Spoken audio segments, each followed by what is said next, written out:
Informasi dari pengurus sampaikan oleh Pak Amin. Silakan Pak Amin. Boleh. Bapak karena suaranya juga terdengar. Baik, terima kasih Bapak pimpinan rapat pada hari ini.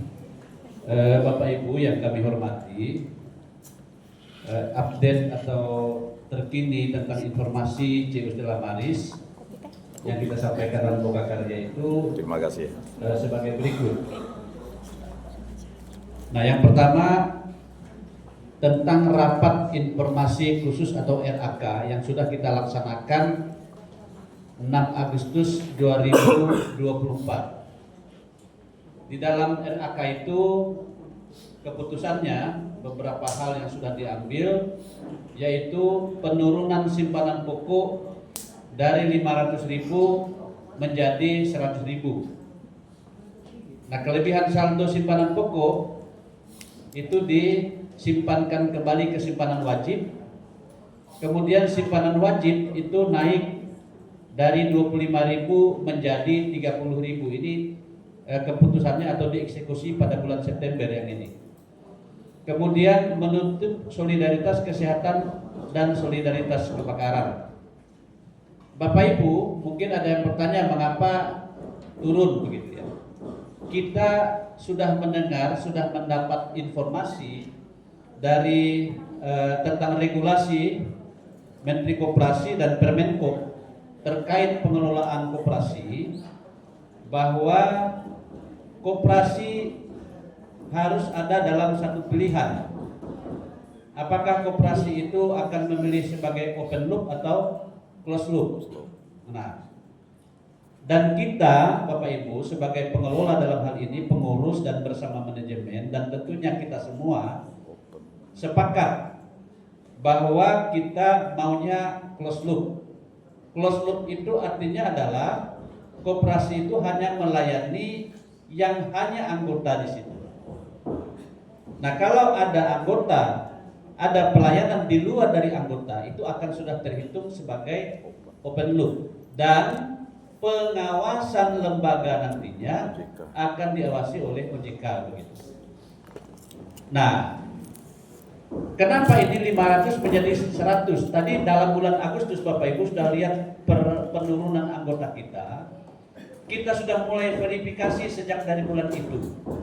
Sejak dari bulan Agustus, supaya jangan sampai ketika pada saat verifikasi faktual nantinya kita terindikasi kepada open loop. Kalau Pak Yan tahu persis, Pak Yan juga karena juga bergerak di CU, jadi ini maka diturunkan menjadi 100.000. Dan itu pun tadi menurut General Manager masih ada sekitar 2.000-an ya. 2.000-an yang tersisa yang memang simpanan pokoknya sudah 100.000 pun tidak bisa. Ya, 100.000 pun tidak bisa, sehingga ya itu untuk saat ini mungkin masih disimpan ke akun titipan anggota ya, titipan anggota. Nah, itu tentang simpanan pokok ya Bapak Ibu ya, sehingga memang kita sekarang, dan karena di dalam hasil RAK ini sudah menurunkan simpanan pokok, maka di dalam PAD anggaran dasar kita juga sudah kita sesuaikan dan kita perbaharui dan sudah dalam data yang terbaru begitu. Kemudian menutup solidaritas kesehatan dan solidaritas kebakaran, ini adalah karena ini dicurigai juga sebagai bentuk pekerjaan asuransi. Nah, itulah rumitnya tentang regulasi yang sekarang ini Bapak Ibu. Nah, mirip-mirip kita juga melaksanakan kegiatan asuransi yang sebenarnya itu tidak boleh dilakukan oleh sebuah koperasi. Sekalipun sebenarnya menurut dari Kemenko, karena kami barusan pertemuan di Puskop Cina, bentuk ini sejauh dia adalah bentuk solidaritas, itu tidak melanggar, hanya tingkat bawah yang di provinsi itu pendapatnya beda. Nah, saya tidak mau lebar, Bapak Ibu tentu banyak mendengar kasus yang kemarin sampai di Polda itu. Dan itu adalah sebenarnya mungkin ketidaktahuan dari mereka apa pengertian solidaritas yang kita gerakkan di dalam koperasi khususnya kredit union ini. Maka kita daripada ini bermasalah kita tutup saja begitu. Ini untuk solidaritas kesehatan dan solidaritas kebakaran. Lanjut. Nah makanya kita kemudian membentuk produk Barinap. Ini adalah bantuan rawat inap sebagai bentuk yang solidaritas kesehatan tadi, dengan ketentuannya yang sudah kita sepakati adalah itu ada angka-angkanya. Jadi dari 1 juta sampai dengan 10 juta mendapat bantuan Barinap 50.000 per malam, maksimal 3 malam. Kemudian kalau tabernakelnya, jadi yang menjadi indikator untuk pemberian ini adalah pada simpanan tabernakelnya dan setara tabernakel. Ya, 10 juta 1 rupiah sampai dengan 20 juta itu 75.000 per malam, maksimal juga 3 malam. Kemudian 20 juta 1 rupiah sampai dengan 30 juta itu 100.000, dan di atas itu mendapat 125.000 per malam per 3 malam maksimal. Itu ketentuan untuk Barinap ini. Ya. Kemudian syaratnya, lanjut. Nah itu ada menabung simpanan wajib secara rutin, sudah menjadi anggota minimal 6 bulan. Nah bagaimana kita yang sudah menyetor Solkes? Nah sampai dengan ini tetap kita akan dilayani karena masih ada saldo Solkes begitu ya, ya, tidak masalah. Yang ini kan yang baru akan bergabung menjadi anggota yang ini, ya per bulannya begitu ya. Nah setelah RAK, artinya keputusan itu terhitung sejak RAK. Kita yang sebelumnya sudah menyetor Solkes tidak ada persoalan dengan ini karena kita masih bisa didanai dari dana Solkes yang ada begitu. Kemudian batas waktu pengajuan bantuan maksimal 3 bulan. Melampirkan bukti keterangan rawat inap. Anggota yang sudah mendapat Solkes tahun 2024 tidak berhak mengajukan Barinap. Nah, itu artinya tidak boleh ganda. Anggota yang sudah membayar Solkes tahun buku 2024 berhak mengajukan dana Barinap sebesar 1.200.000 per tahun per orang. Ya, per tahun per orang. Kemudian pengajuan ditolak apabila peminjam yang tidak mengangsur pokok dan bunga pinjamannya sesuai dengan perjanjian dalam buku berjalan. Kemudian yang selanjutnya adalah anggota menarik simpanan. Nah, ini syarat pengajuan untuk Barinap tadi. Kemudian yang ketiga tentang pajak atas bunga simpanan.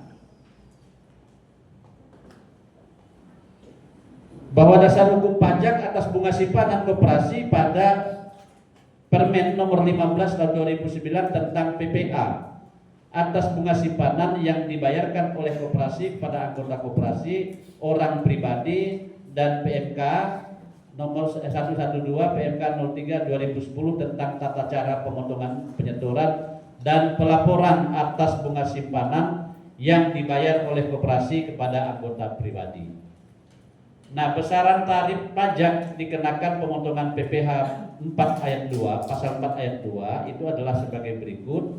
Pertama, sebesar 0% untuk penghasilan yang berupa bunga simpanan sampai dengan 240.000. Artinya begini Bapak Ibu, kalau kita mendapatkan bunga itu di bawah atau sampai dengan 240.000, maka tidak ada pajak dikenakan atas bunga itu.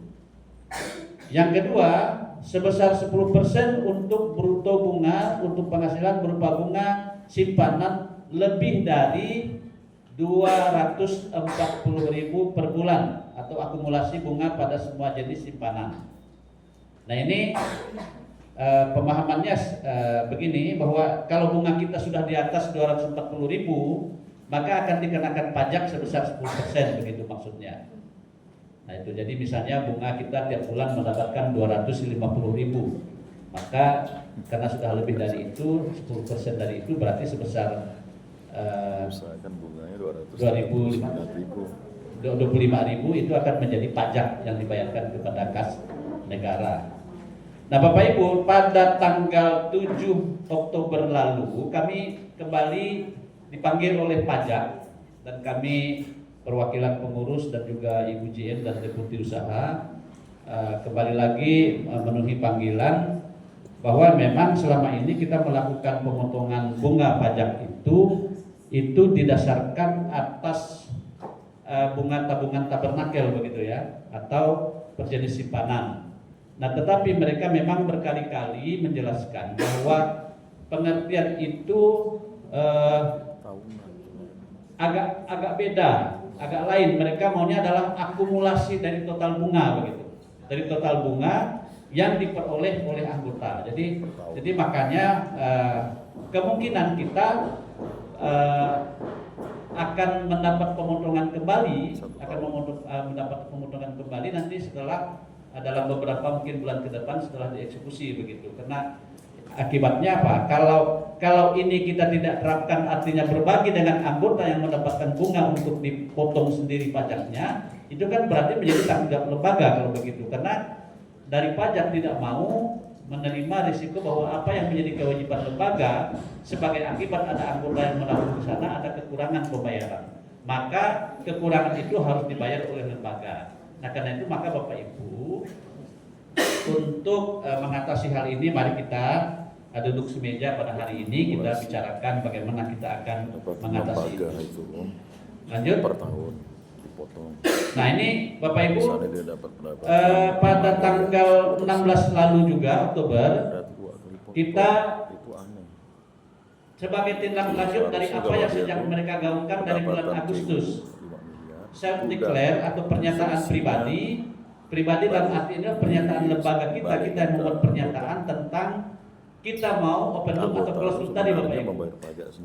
Nah pada tanggal 6 yang lalu datang surveyor Indonesia, petugas yang ditunjuk oleh Dinas Koperasi dan UMKM untuk melakukan kegiatan verifikasi faktual di lapangan. Dan kita waktu itu lengkap, ada Pak Anton sebagai pengawas, ada Ibu Cici sebagai GM, jadi melaksanakan self declare dan kita ya kurang lebih 2 jam berkutat dengan pertanyaan mereka.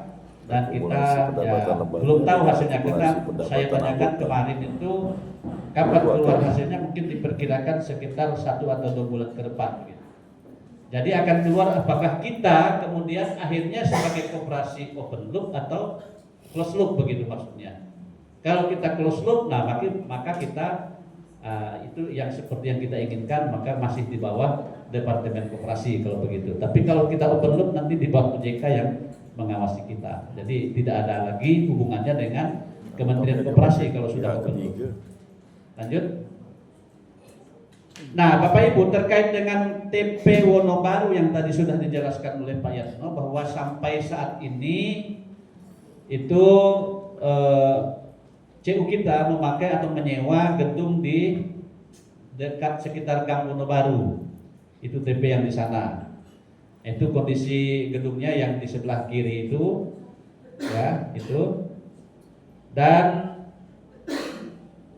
setelah dalam perjalanannya, karena cukup besar juga untuk setiap tahun menyewa di situ, kebetulan kita punya ada ruko yang sudah diserahkan atau sudah menjadi milik CU lah katakanlah begitu, diserahkan kepada CU untuk sebenarnya menangani kasus ini. Artinya sudah menjadi itu yang gambar sebelah kanan.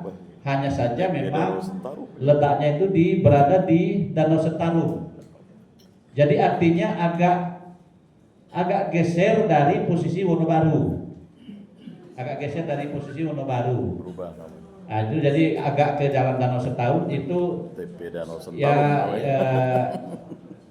tidak jauh dari Semandang Jaya. Tidak jauh dari Semandang Jaya. Nah itu di dalam Danau Sentarum. Nah maka dalam hari ini juga kami minta usul dari khususnya dari TP Wonobaru. Kalau memang ini jadi, kita rencananya akan jadikan ini sebagai TP Wonobaru. TP Wonobaru sebagai kantor begitu ya. Nah, itu jadi itu yang nah itu jadi Dansen. Dansen ya, ATP Dansen jadinya ya. Sorry. Karena tempatnya sudah berubah, jadi mungkin kalau usulnya nanti pun dia akan berubah di situ ya. Nah, nanti minta pendapat dari Wono dan usul dari kawan-kawan semua yang hadir di sini bagaimana menanggapi hal ini. Sama juga yaitu yang di Arang Bawang. Di Arang Bawang kita juga punya rumah. Nah, ini yang di Kolam Bawang, coba lanjut dulu. Yang 7, nah ini. Itu ada rumah yang sudah menicil yang juga rencanakan untuk mengembangkan TP baru. TP baru yaitu di ujung jembatan Pembawang. Ada dekat pangkalan kayu yang ada di sekitar itu. Fotonya kan? Nah, itu. Ini fotonya ada pula ini. Mereka sediakan. Jadi ini. Jadi ada. Kalau kita ke arah luar kota itu ada di sebelah kiri saja, belum ada fotonya. Memang dari manajemen punya foto itu. Mohon maaf karena memang mungkin infonya jadi kurang lengkap. Kemudian itu. Lalu yang berikut Bapak Ibu, masalah utama di kita ini ada 3 hal yang besar berdasarkan laporan per TP dan juga dalam konsolidasi yang dibacakan oleh JN juga tadi ada 3 hal. Yang pertama itu kredit lalai tinggi, yaitu mencapai 36% sekian tadi. Kemudian yang kedua pinjaman beredarnya rendah. Pinjaman beredarnya rendah. Kemudian yang ketiga adalah pertumbuhan juga anggota juga rendah.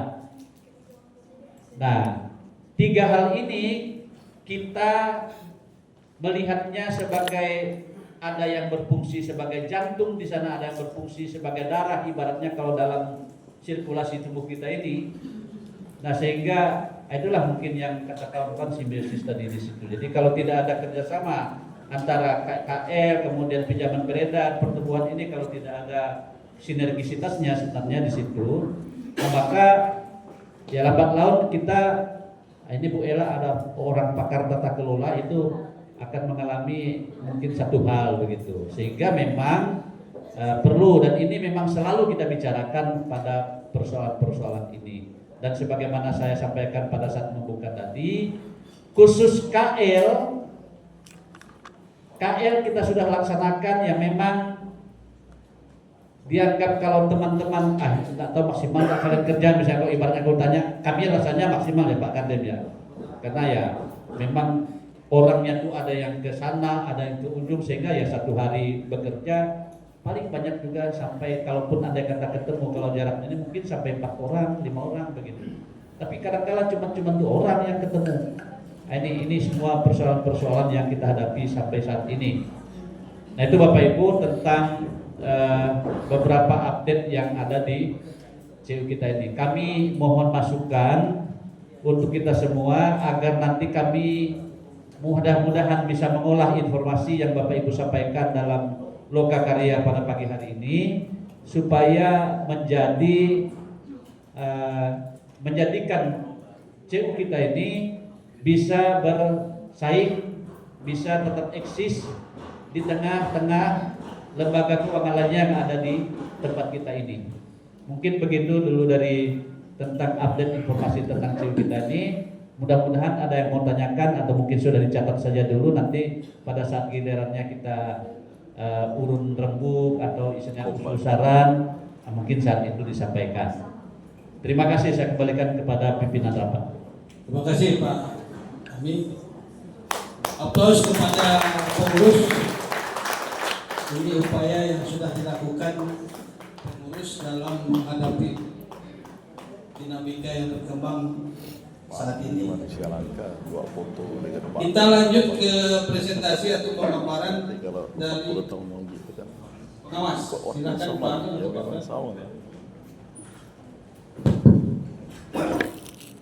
Ya, baik Pak Moderator. Selamat pagi menjelang siang Bapak Ibu semuanya. Selamat pagi. Selamat pagi. Jadi saya Anton dari pengawas, mungkin nanti ditambah dengan Pak Frank. Jadi kalau dilihat nih data kurang lebih sama ya. Jadi nanti saya ingin menjelaskan sedikit tentang apa ya, di bulan-bulan terakhir ya, khususnya untuk PP. Jadi hari ini kan khusus untuk prarat yang disiapkan ini adalah bukan, yang ini dulu, Wonobaru aja, Wonobaru dulu, yang di tadi. Proses buka kalian. Kekayaan hak intelektual.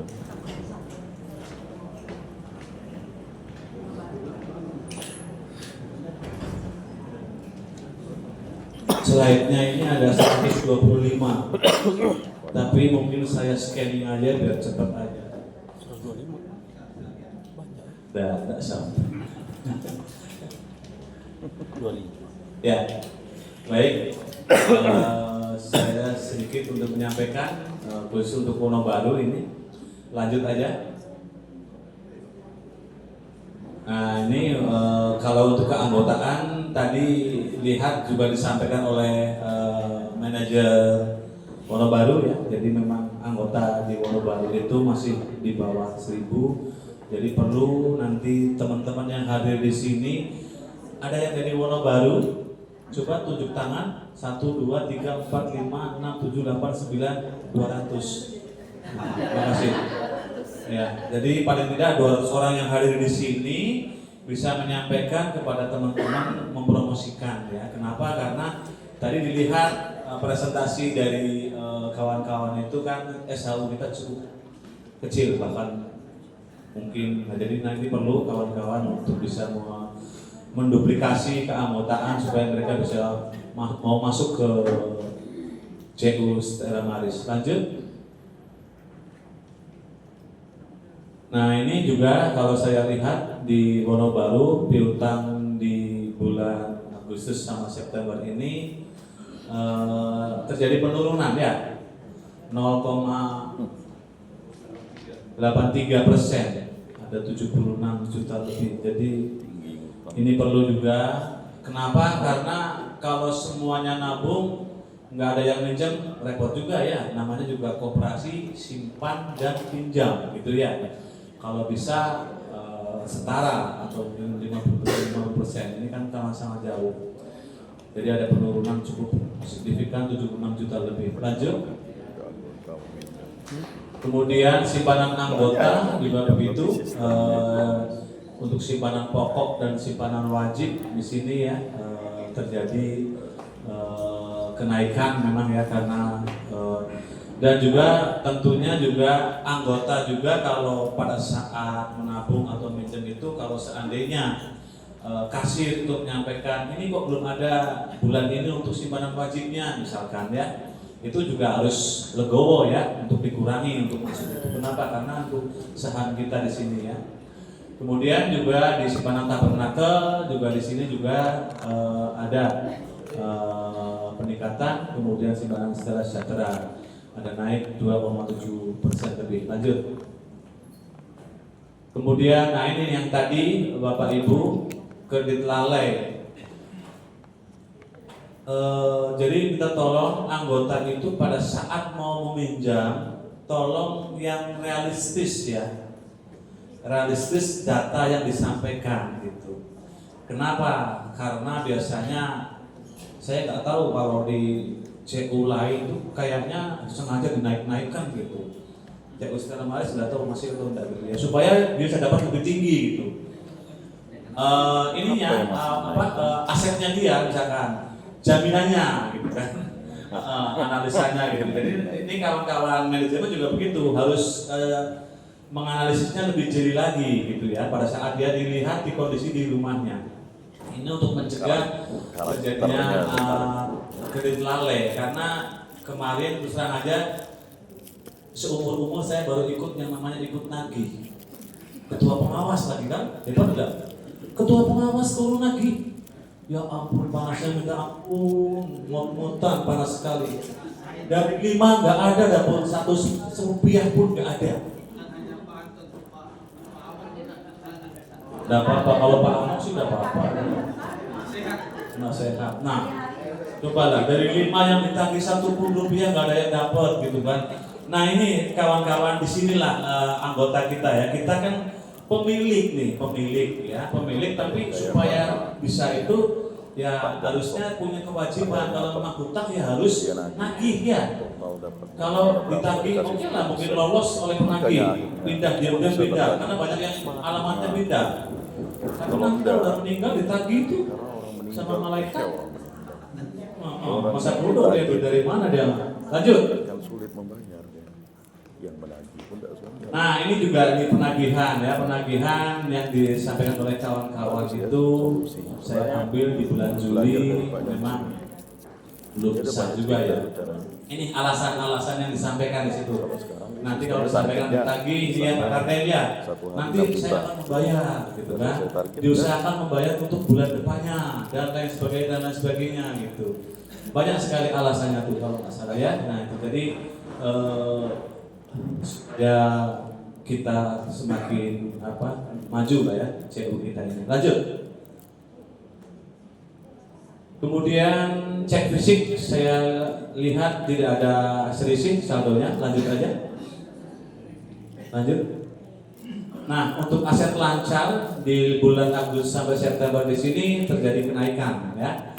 Untuk di Wonobaru dari 9,7 menjadi 9,8. Lanjut. Kemudian aset tidak lancar juga demikian, ada kenaikan di bulan Agustus sampai September, ada kenaikan dari 8,3 M menjadi 8,4 M. Lanjut. Kemudian kewajiban dan ekuitas untuk jangka pendek ini juga ada kenaikan dari 6,5 M menjadi 6,7 miliar. Lanjut. Kemudian kewajiban jangka panjang juga dilihat di sini ada kenaikan juga dari 6,6 menjadi 6,7 miliar. Lanjut. Kemudian ekuitas juga secara keseluruhan naik dari 8,3 miliar menjadi 8,48 miliar untuk kewajiban ekuitas. Lanjut. Analisa bers untuk Wonobaru untuk yang P1-nya ini memang tidak ideal. Lanjut. Kemudian untuk yang E5 sampai 9 ada 2 yang ideal di sini ya. Yang ideal itu kalau saya lihat di sini ya, untuk yang E1 di mana untuk yang rasio 7,46% masuk di antara 70-80%, kemudian yang E5-nya juga begitu 77,43 masuk ideal. Dan E6-nya untuk mengukur persentase total aset yang didanai oleh pinjaman dari bank juga masuk ideal. Dan E7 ya. Jadi secara keseluruhan lanjut. Ada manggil dia. Secara keseluruhan lanjut ya, tadi saya sebutkan, saya sebut aja karena nanti masih banyak. Kelompok gen. Nah di sini juga begitu. Jadi ada 5 ya. Dia kan sudah Lanjut ya. kecil. Nah, ini ada 5 yang kategori ideal, di mana yaitu S1 mengukur persentase total aset yang diinvestasikan dalam piutang. Kemudian yang E5 mengukur persentase total aset yang didanai dari simpanan untuk non saham 77,43%. Kemudian yang E6 untuk mengukur persentase total aset yang didanai dari pinjaman pihak termasuk dari Puskop Sulinah. E7 mengukur persentase total aset yang didanai dari simpanan saham 17,34% dan R7 mengukur persentase pengembalian biaya dan simpanan saham. Lanjut. Rekomendasi kami dari pengawas memberikan rekomendasi untuk kawan-kawan, terutama untuk manajemen dan pengurus. Dari aspek kepatuhan agar terus mengoptimalisasi kinerja struktur organisasi agar semakin efektif dan efisien dengan meningkatkan kepatuhan pada regulasi sekaligus membangun kolaborasi yang kian sinergis di kalangan pengelola. Untuk CU Salamaris itu sudah ada 13 MO dan 21 MP ya. Jadi mungkin kawan-kawan buka kembali agar dipatuhi MO dan MP-nya. Kemudian dari aspek operasional tingkatkan sosialisasi agar penambahan anggota lebih Kelemahan signifikan dan terus representasi ditingkatkan Pontianak manajemen sendiri keuangan dengan tidak administrasi pernah yang lebih memberi teratur. program insentif. Kalau mereka Kemudian lebih gencar lagi untuk program langsung 1000 dites, lapangan.